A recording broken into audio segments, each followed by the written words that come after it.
The second commandment. Thou shalt not take the name of the Lord thy God in vain. The name awakens and gathers the concept in man. Whoever dishonors a name and dares to debase it, thereby debases the concept. Bear this in mind at all times. This clear commandment of the Lord, however, is the least observed of all the 10 commandments, thus the most transgressed. This non-observance takes 1,000 different forms. Even though man thinks that many of these transgressions are quite harmless, only superficial expressions, nevertheless it remains a transgression of this explicitly given commandment. Just these 1,000-fold forms of allegedly only harmless non-observance degrade the holy name of God, and with it the concept of God, which is always closely associated with the name, robbing it of its holiness before men, indeed even before children, defiling its sanctity by making it commonplace, by dragging it down into general phraseology. Men do not shrink from venturing into the ridiculous with this. Not one of the many expressions will I cite, for the name is far too high and sublime for that. But anybody need only observe this for even one day, and he will probably be aghast at the enormous accumulation of transgressions of the second commandment by human beings of both sexes, among old and young, right down to children who are hardly able to form a proper sentence yet. For, like father, like son. For this reason, the debasing in particular of God is often one of the first things that young people learn in the only apparently so harmless transgressions of God's laws. The effect, however, is the worst of all the transgressions. It has spread abroad in an absolutely devastating way among all mankind, not only with Christians, but also among Muslims, among Jews and Buddhists. The same can be heard ad nauseam everywhere. What value, then, can the name God still hold for man? It is debased, is respected not even as much as the least of all coinage, much worse than a worn-out garment. And this man of the earth, otherwise so would-be clever, regards it as harmless, and sins in this more than 100 times a day. Where is reflection? Where the least stirring of the intuitive perception? You too have become completely deadened to it, and listen calmly when the most sacred of all concepts is thus trampled into the dirt of everyday life. But do not be deceived. The debit account in the beyond is therewith mercilessly charged for each one who has sinned in this respect. And just this is not so easy to expiate, because it is attended by such far-reaching ill consequences, which must avenge themselves unto the 3rd and 4th generation, unless one day there is some person in this chain of descendants who recognizes this evil practice and calls a halt to it. Therefore, try to combat the harmful habit in the circle of your acquaintances. But above all, first sever your own threads of karma with all the energy you still possess, so that your debit account will not become greater than it is already in this respect. Do not believe that atonement will be easy, because hitherto you intended no evil at all with this. The harm is none the less exactly the same, and the sin against the commandment remains absolutely unchanged. You knew the commandment perfectly well. If you did not really strive to become clear about its significance, then that is your fault. Nothing can be written off for you on that account either, listen and act, so that you become capable of redeeming much while still on earth. Otherwise, the morass which awaits you when you enter the beyond, and which places itself obstructively in the path of ascent, will be terrifying. Yet not only the individual human being, but also the authorities have shown their opposition to this commandment for centuries, in that they forcibly demanded of human beings the taking of oaths, compelling them to commit the transgression with the threat of earthly punishment if they did not comply with the demand. But the punishment in the beyond is far more severe, and it falls upon all those who extracted the oath, not upon those who had to take it under pressure. Also Christ once more said explicitly, "Let your communication be yea or nay, for whatsoever is more than these cometh of evil." And indeed, the authorities had the power to give the decisive weight to the yes or no by punishing a deception before the court in the same way as perjury. In this way, they were able to raise the value of the words before the court to that level which they needed to give a judgment. It was not necessary to lead people by force to the transgression of God's commandment on that account. But the churches and their representatives carried it even further. With invocations to God, they subjected their fellow men to the most terrible tortures, and with invocations to God, they burned them if they had not already succumbed to their torments beforehand. The Roman Emperor Nero, well known to all and notorious for his cruelty, was not so bad, not so damnable in his tortures of the Christians as many a church with its enormous record of sins in regard to the laws of God. First, he did not murder and torture nearly so much, and second, not with such hypocritical invocations to God. Invocations of this kind must be numbered among the greatest blasphemies which it is possible for a person to perpetrate.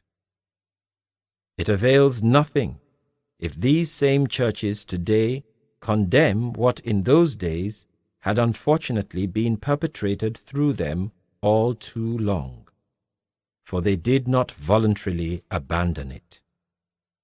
And even today, there is not much difference in the mutual, only more restrained hostility, and in another, more modern form.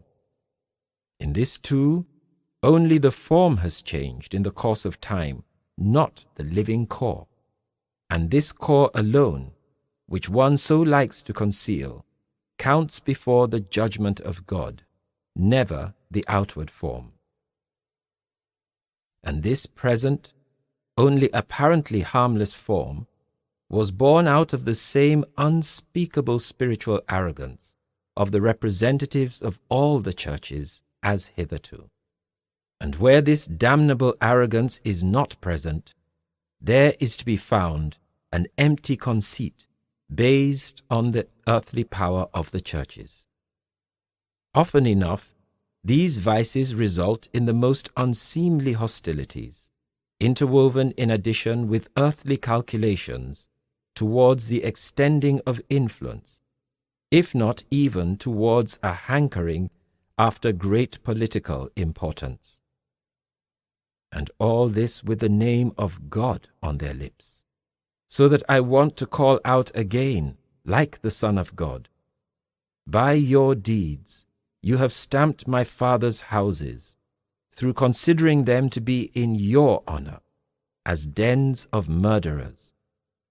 Servants of God's word you call yourselves, but you have become servants of your own arrogance." Every Catholic thinks himself far better before God than a Protestant, without there being any cause for it. But every Protestant thinks himself more enlightened, more advanced, and thus nearer to his God than the Catholic. And these are all those who claim to be followers of Christ, to form themselves according to his word. Both parties are fools, who rely on something that does not count in the least before the will of God. Just all these sin far more against the second commandment of God than adherents of other religions. For they misuse the name of God not only with words, but through the deed, with their whole manner of living, even in their so-called divine service. To every thinking and closely observing person, they give only a horrible example of meaningless forms and empty thought, just in the boundless conceit of wishing to make themselves and those around them believe that they already possess a place in heaven ahead of those of other faiths. They desecrate the concept of God most deeply. It is not the outward form of church rites, baptism, and so much else that matters. The inner man alone has to stand before the judgment. Remember this, you haughty ones, to whom it has already been announced that on the day of judgment, puffed up, they will proudly set forth with banners and gorgeous raiment to receive their reward joyously. Yet they will never reach the realm of the Spirit at the foot of God's throne, because they will receive the reward they deserve before they get there. An icy blast will sweep them away like worthless chaff, for they lack pure humility within themselves and true love for their neighbor. By their nature, they are the worst misusers of the name of God, the most flagrant transgressors of the second commandment. They all serve Lucifer, not God, and thus they scorn all the commandments of God, from the first to the last, but mainly this second one, the transgression of which here is the blackest defilement of the concept of God in the name.